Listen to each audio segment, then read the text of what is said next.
Bonjour, dans l'actualité en Ardèche, tout d'abord, le département joue la solidarité pour réparer rapidement les dégâts des dernières intempéries. 220 mm de pluie en 2 jours. Après ces violents orages, hier soir, de nombreux foyers étaient encore sans électricité. Les techniciens EDF du département, aidés par leurs collègues des départements voisins, sont toujours au travail pour remettre les dernières lignes en état. Du côté de la montagne, alors il y a des vacanciers, de la neige et des idées, tant mieux. Hier soir par exemple, au Gé, en Haute-Savoie, un terrain de golf en plein cœur de la station. Le problème, il fallait trouver les balles. Ce soir-là, les voitures étaient interdites dans le centre du village. Enfin, presque toutes.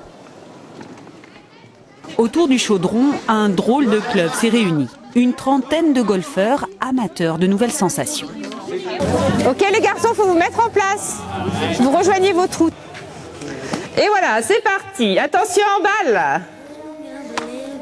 La station des Gets organise la première compétition de Snow Street Golf, comprenez du golf dans la rue et sous la neige. C'est une idée de fou. Une idée de fou. Non, c'est une idée géniale, ça change. On avait envie de faire un truc qui change, voilà. Donc on avait décidé de faire une Snow Street Golf et puis je pense que ça a bien marché. Tout le monde a adhéré. Ah oui. Parmi les golfeurs, il y a les râleurs. C'est-à-dire qu'on ne voit pas trop dans quelle direction on va, d'une part. Puis en plus, les balles sont molles, alors on n'a aucune sensation.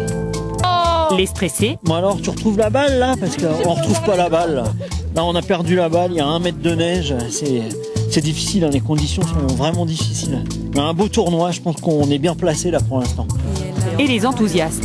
C'est juste pour se retrouver entre copains et puis dire qu'on a joué l'hiver.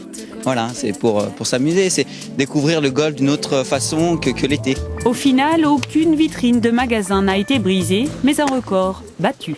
Avec la neige, oui, là, on a perdu, je crois, 70 balles pour 25 joueurs, donc c'est un record, hein, c'est déjà bien, au moins un record Guinness Book. Après un premier essai concluant, une nouvelle compétition sera organisée l'année prochaine, sur une semaine cette fois-ci.